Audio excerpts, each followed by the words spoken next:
Hello, how is everyone doing? Welcome to my channel. For personal readings or donations, you can check the description box below. And don't force the reading to fit because it is general.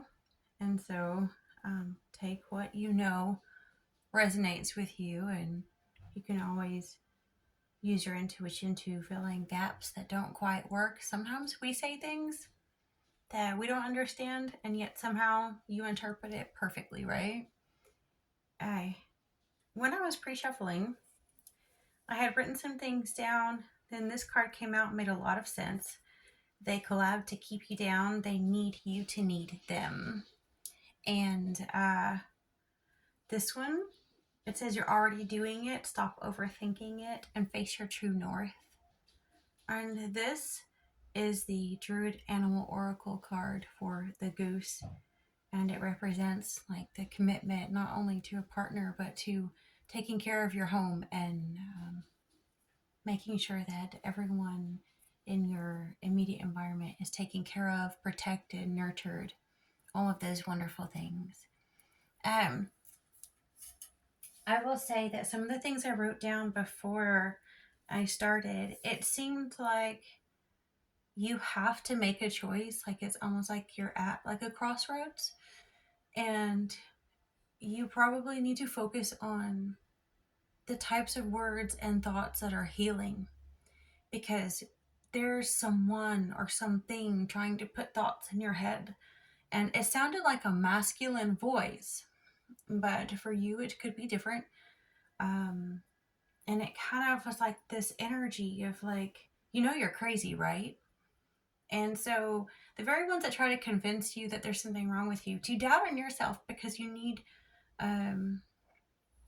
to be able to be in connection with your highest self to fulfill your calling. And some of these people, some of these forces have no self. And so if they're not being worshipped or idolized, or them being able to replace, your conscience or your higher self, they kind of almost cease to exist.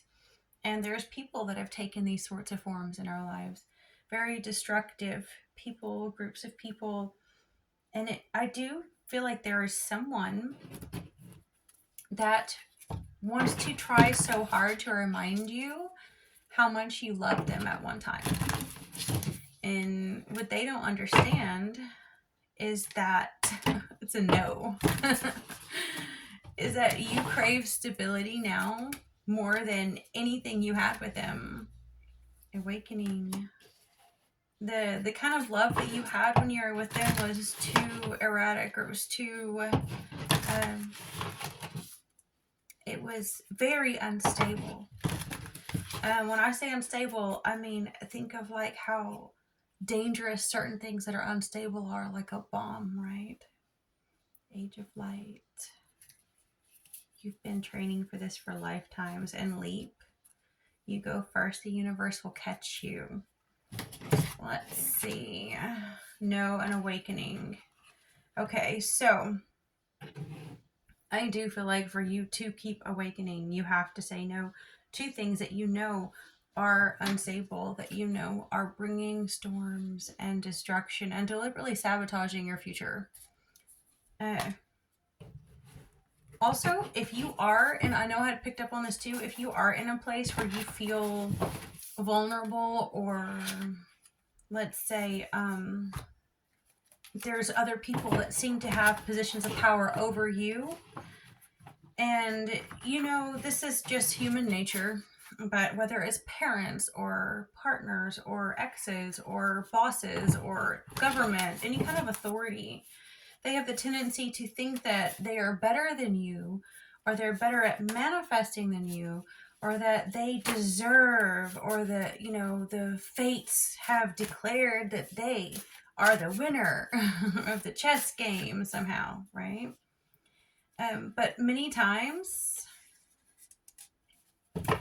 they're being tested. I mean, as are you. We all are, all the time.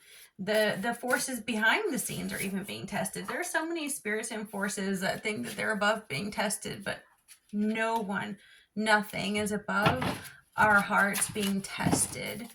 What's really hidden deep down within. because the creator of all time, space, every single universe, you name it, it's uh, a relationship that needs to be taken seriously. And so, what do people do with their authority, with their power, with their money, with their position? Do they use it to manipulate? Do they use it to get something? Do they use it to spiritually wield something over you? Or with the things of what do they say about you when you're not around? You know, these are all things that they're going to be tested in. So you might have temporary setbacks, but don't let that fool you into thinking that these other people have the right to tell you what to do with your life. Their downfall is their obsession with wanting to bring you down. How ironic. If they try to confuse you, what does that say? Enact common sense. Okay. Wasn't sure. I don't know if that spell right. I didn't know I grabbed two. If they try to confuse you, enact common sense. That makes so much sense. Their downfall is their obsession with wanting to bring you down. The heavens are on the move. Distractors are becoming the distracted. Watchers are now the watched.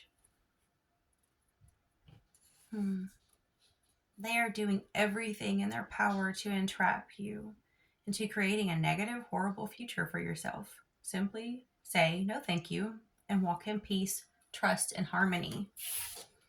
The law of saturation. Have Let me see. The law of saturation, to have the life you feel called to. Don't only repeat the new story, but to surround yourself with it. Visual shift. That had come from when I had listened. I know I mentioned this in a very recent reading that I listened to Dana Claudette's channel sometimes. And she brought up the law of saturation. If you look into some of the really wonky, what would you call it? Like law of attraction, manifesting people. Some of the stuff they say can be really crazy. But some of them, have an obsession with saturating, like listening to the same stuff over and over and over and over and over and over and over again, or repeating it. But something that Dana said made more sense, which is like surround yourself with what you want your life to be. Like, yeah, you can do vision boards and things, but like actually the way you decorate your home, the way you put things on your body, the way everything is around you kind of helps set the tone for your future.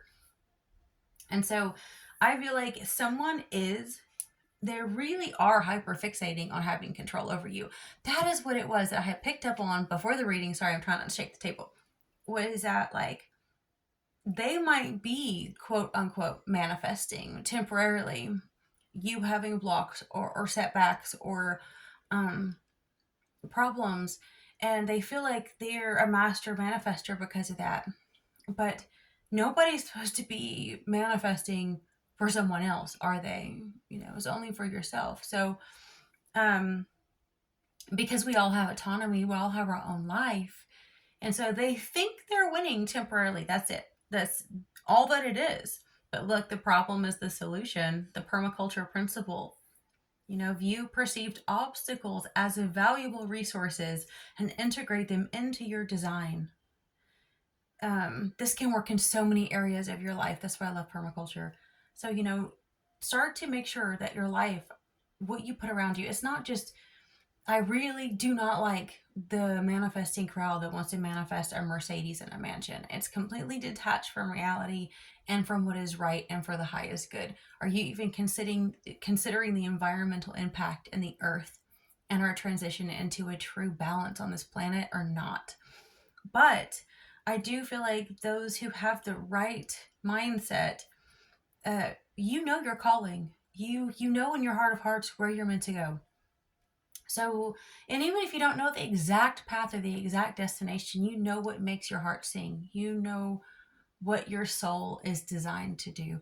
So, surround yourself with those types of things. And if you have someone or a group of people that are kind of asserting authority over you or kind of becoming problematic, find a way to integrate those weeds, so to speak, or those invasive species. Find a way to use them, to utilize them, to make the problem a resource.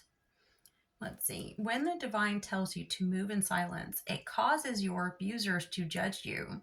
Stay quiet and patient. They are exposing true colors and evil intent.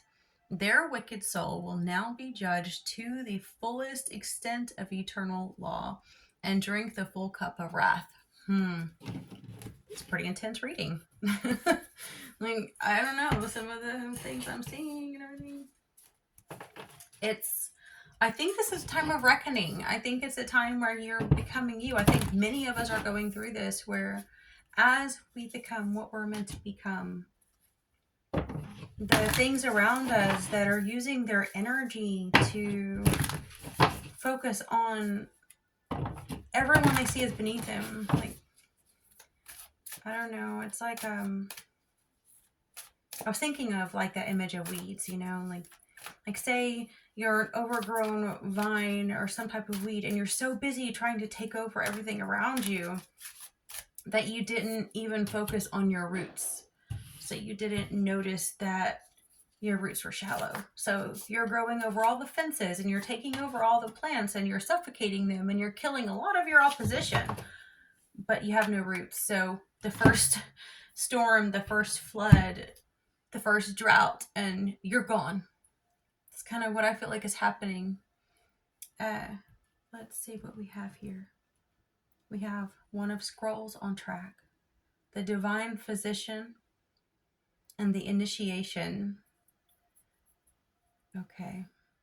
And then we have the paths unknown and Archangel Gabriel. Okay, so some of you are having a little bit of trouble knowing exactly which way to go, but that's okay because I think that in itself is a path and where you're meant to be. But you are on track. And what's odd is that, okay, so I feel like because you have allowed yourself to be where you need to be, to do the work, to do the soul work, to be in the process of healing yourself and trying to help heal the planet and be where you're meant to. It is so odd that I said that because this is the card of healing. Like, this is the card of maybe someone coming into your life that is very, very healing. It can be literal. You may end up finding a specialist that actually can help you with a chronic health condition. It can be a spiritual healer or leader or mentor, and it can be something supernatural. It can just be your higher self, your connection to the divine. You are the healer. You may be the one helping and healing others, but you being on track is what's bringing that healing. And the outcome, the manifestation, will be the initiation. It's so close at hand. So it's the time for you to be initiated basically into a new level. But I don't think you're allowed to fully understand what that new level is and what that path is, because that is how you bloom from the inside out. It's something I've learned so long ago and in so many ways, that we are actually becoming from the inside out. When Christ said that we are like the kingdom is within us, it's the truth. And there's no looking at outside stuff. So like the world around you is constantly shifting. Even if you feel like you're manifesting or you're on your path or you're where you're meant to be and the world around you doesn't make sense, it's because every single thing in the universe has free will to also try and create. And you'll have people say you're not going to see or hear or feel difficult things if you're in a different timeline. And I don't always think that's exactly true. Probably depends on the type of timeline. It can be completely only an internal shift, maybe. But I feel like it's because you only have genuine control from the inside out of you. And since so many things around you may not be in alignment with you, you can't always see where you're meant to be going. You know the path that you would like to take. The problem is this path, this forest, there's all these trees, these plants, there's paths that have been paved by other people, other spirits, other things. So it's not like you can see with even your third eye or your physical eyes exactly what's going to happen next. But the initiation is needing you to be in that new space. It's like when a child is being born, they don't want to go through that. They don't usually like it, right? But then once they're in their mother's arms, They still don't know if they like it necessarily, but nonetheless, they've been born. And then having Gabriel here, it is certainly a time of communication where you do need to communicate your needs. See if you have anything in your third house going on right now, especially with all the planets kind of lumping up into one. I have a Scorpio ascendant, so everything is going to be in my third house in this new moon on the 18th. So it's kind of divine timing that I started trying to pick up doing the tarot and stuff again. I've been able to try and write and stuff too, even though I'm busy. It's like, there's that part of your soul that just kind of um, will not be in alignment until you do something that you're meant to do. So I've been trying to put forth a little bit of time in my evenings or something to do this. And it just so happens that I started doing that before I saw that everything was going to be in my third house. So I love it when astrology kind of confirms what you already are feeling rather than you trying to force something to fit.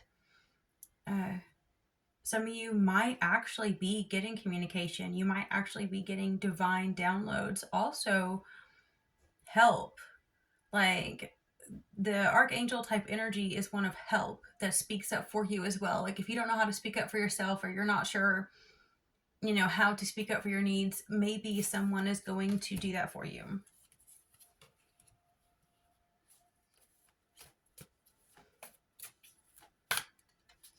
The Empress, Two of Coins.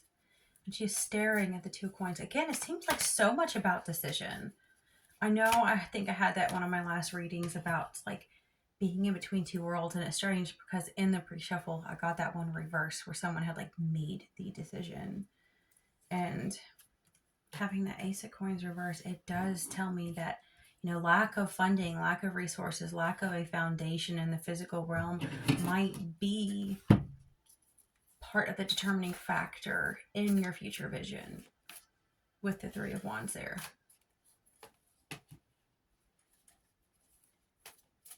The Eight of Coins reversed. Okay.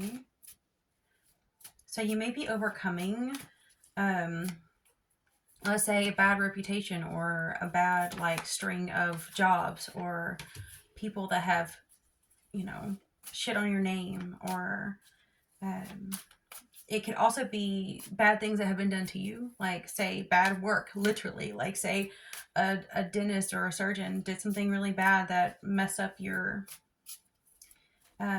body, and it's caused so many issues and caused like it could be a vehicle, like say someone messed up your vehicle or something, or messed up something that you needed to move forward. It doesn't have to be a physical vehicle. It can be anything that helps you to move. It's like somebody sabotaged that. It can be both.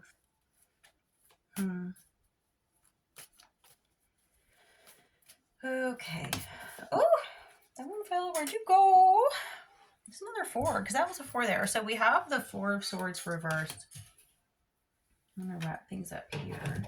Pull that and that. Ooh, look at that. Okay. 4 of Swords reversed. So somebody is coming out of dormancy after being stuck, and very defensive about it as well. It's so strange because Queen of Swords oftentimes gets such a bad rap with tarot readers. They love to hate her.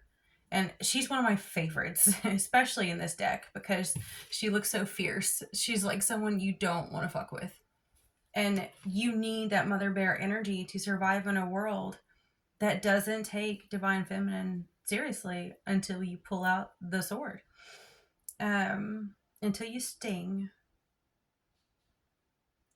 Holy crap, look at that. Okay, so it's like here is this innocent, motherly type of empress. It's like the young mother energy. Trying so hard to make a decision, but no foundation, no support system.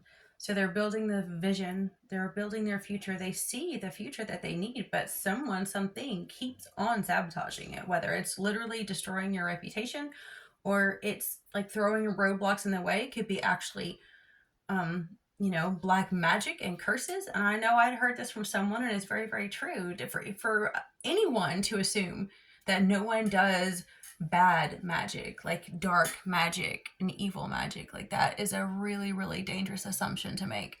And if you look at like religion, it demonizes. Oh, hey Toodles, I didn't know you was in here.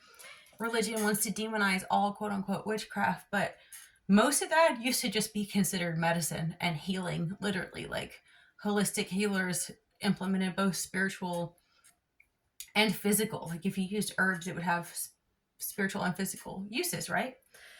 But the age of very, very dark, evil, demented magic is actually increasing because it's so easy to access. Just like how there's so many porn addicts and dangerous predators online, it's the same thing with doing very, very dark magic because it's so easy to access now. Anyone can do it, or anyone can pay for a curse these days.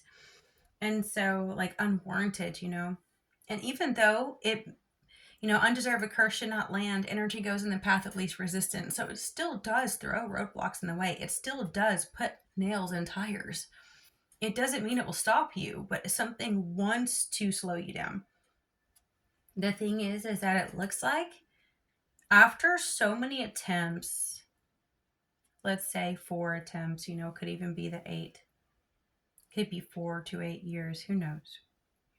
After so many attempts, you rise and you call it out for what it is, and it devastates somebody. It's not, some of you might literally be kicking someone out, but I feel almost like when I was still more in the Christian religion before I broke into more of a spiritual perception, I read the Bible so many times, and like Revelation, there's a part where it says, the devil, Satan, is locked up for 1,000 years and then released. And so many people will be like, why would it be released again?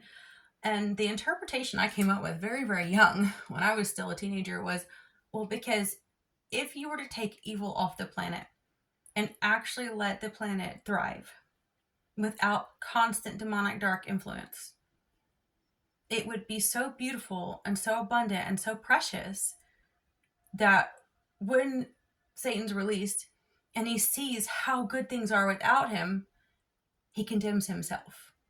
Even if he doesn't want to, even if he doesn't want to believe it, it's that actual realization that you are the problem, that you are the devil, that you are everything that's wrong with humanity. And I feel like there's something that you're going to say and do to defend yourself that is going to devastate this person. They basically kick themselves out. They destroy themselves. They are so embarrassed. They're so ashamed of everything that they've stood for. Like, this Knight of Swords looks absolutely like humbled, like so determined to defend himself, but he's crouching. It's like he's got like this, like, almost like he wants to hide his face behind the sword. And then we have the Death reversed. So this person, group of people, entity, whatever it is that has tried to do this to you, it's not going to be like a slow death, or sorry, I should say, it's not going to be a swift death. Maybe it is going to be fast because, or maybe slow. I don't know, because I was going to say it's not going to be a slow death. And so my mind got so cluttered. Maybe that's because it is going to be genuinely like both, almost like you're buried and you come back 1,000 years later. Like this person, like, death by 1,000 cuts. Like this person's going to die over and over and over and over again. Maybe this person did this to you many lifetimes and now it's their turn. I feel like it's almost like, oftentimes when you get death reversed, people say, well, it's because they won't let go, they won't transform, they won't change. They're putting off transformation in the inevitable. And that may very well be true, but so few readers have the courage to bring up what the cards really can mean, which is a very, very bad death. Like if someone literally physically dies, it'd be more like a murder. And I think a lot of tarot readers don't want to bring that up because it's obviously they don't want to be demonetized, and they don't want to get in trouble. They don't want to be negative because it can be, the, what do you call it? The self-unaliving. I know I'm supposed to use certain words to not get in trouble, but whatever it is, it can be very, very dark. A lot of readers don't want to go there, but that's the truth. and this person might end themselves off themselves. And I don't like saying that the chance of that is small, but it doesn't mean that they won't go there mentally. Okay. Sometimes people die from within. It's, they torture themselves. If they don't know how to control their thoughts, that's all they think about is self-destruction. So I know I don't want to go all night with this. Is there anything else I should pull? Probably not. It's getting late and I don't want my readings to be too long. It is so strange because I do feel like we need to move out of the era of such extreme polarities. But what I see here is, in order for you to have the peace and the beauty that you're creating, it is like the death of this opposition. Not because it has to be. I've said this so many times. It doesn't have to be a win-lose, but for some reason, for this person or this thing, this group, it does. Like, they cannot see both you winning independence and being free to fly. And they can't have it. It's like, it's impossible for them to conceive it. So it like breaks them, like they short circuit, like they cannot process that, which is sad. I don't know if they've ever faced how much they wanted to ruin you. And the odd thing is they probably called it love. And you're fine. You're doing it. You're on track. You're healing.